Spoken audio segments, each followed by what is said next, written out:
Hi, my name is Nicole Gonzalez Filos. I am the editor-in-chief of The Runner, and this is what you can expect from our latest issue. This week's feature is about the need for stem cell donations for people with diverse backgrounds in Canada. Hundreds of Canadians each year need a stem cell transplant, but ethnically diverse groups are largely underrepresented in Canada's stem cell donor registry. Blood stem cells in particular can be used to treat over 80 diseases and disorders, such as leukemia, lymphoma, or bone marrow deficiency diseases. Currently, most Canadian patients are reliant on international stem cell donors because only 3% of prospective donors on Canada's registry are of Indigenous, Asian, Hispanic, Black, and mixed race backgrounds. For this story, I spoke with Dr. Heidi Amoazan, Director of Stem Cells at Canadian Blood Services, Dr. Warren Fingrat, a UBC graduate and founder and director of the National Stem Cell Club, Gabriel Jagiela-Vichida, the lead of the Why We Swap campaign and first-year medical student at Queen's University. And I spoke to Brady Park, who leads the Library of TikToks to support stem cell donor recruitment, and he's studying medical science at Western University. With borders closed, travel restrictions, and donor health concerns related to COVID-19, patients and transplant centers have been more reliant on donors within Canada. And as a result of the pandemic, stem cell recruitment has dropped by an estimated 70%. Due to the pandemic, registering has been moved online. Once you register, a buccal swab, which is a cheek swabbing kit that looks like a Q-tip, will be mailed to you. Instructions are included, and you can mail back your sample at no extra charge to the Canadian Blood Services.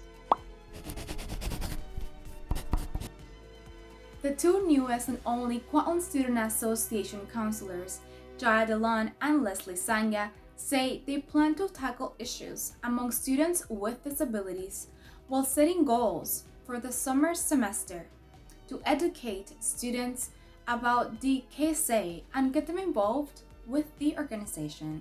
At a council meeting on May 7th, Delan was appointed as Vice President of University Affairs. She and Sanga were also appointed to several committees. Sanga and Delan are planning on hosting a Q&A seminar through Zoom for students who wish to know more about the KSA. Delan says that she hopes this session will attract students to join the council and attend any future KSA events. Aside from the OSS Awards website, Sanga says that they are working on making it easier for students with disabilities to opt out of the UPass so that students who don't use it can be exempted from paying it for the rest of their time at KPU. For this issue review, I wrote a story about the first ever bunny cafe that will soon be opening in Vancouver. If you love bunnies or just want a place to relax, this spot is the best place for you. I had the chance to talk to Michelle Furbocher, the owner of Bunny Cafe, who also runs a cat cafe called Catfe. Furbocher has teamed up with Rabbitats Rescue Society to host bunnies at her new cafe. Their goal is to educate people on proper care, help combat overpopulation, and find new long-term homes for the rabbits. Bunny Cafe will be located on 1696 Venable Street, off the corner of Commercial Drive. Due to the pandemic, Bunny Cafe will begin as a retail and lounge space. They are hoping to slowly ease up to a vegan-friendly cafe by the end of this year. They are also currently looking to hire those with retail and customer service experience and knowing how to take care of rabbits. To stay updated on Furbocher's process about the cafe, check out the article to find out their Instagram page.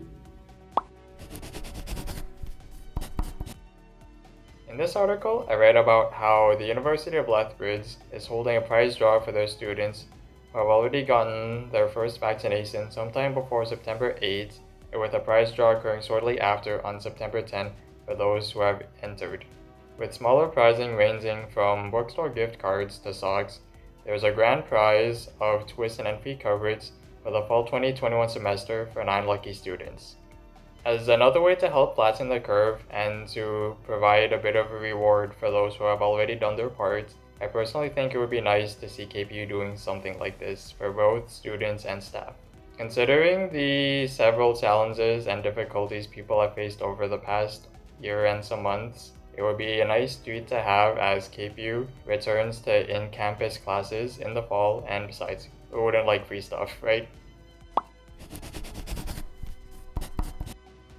One of the articles I worked on is a sports column on bringing a WNBA team to Toronto. The WNBA is the Women's National Basketball League Association, and this season marks the 25th anniversary of the league, and the game is growing, the talent in the game is growing, and it only makes sense for a team to be brought to Toronto, the most populated city in Canada.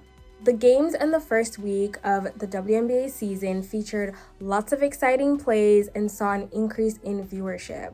The home opener game for the New York Liberty saw a 27% increase in viewership, and fans got the chance to see a game winner from Sabrina Ionescu, who is the point guard for the New York Liberty, and they also got the chance to see another game winner from Diana Taurasi, who is a WNBA legend, and she plays for the Phoenix Mercury. Toronto is a highly populated, diverse city that already features many professional sports teams like the Toronto Raptors, the Toronto Blue Jays, the Toronto Maple Leafs, the Toronto FC, and bringing a WNBA team to Toronto would only bring more excitement and more talents to the city.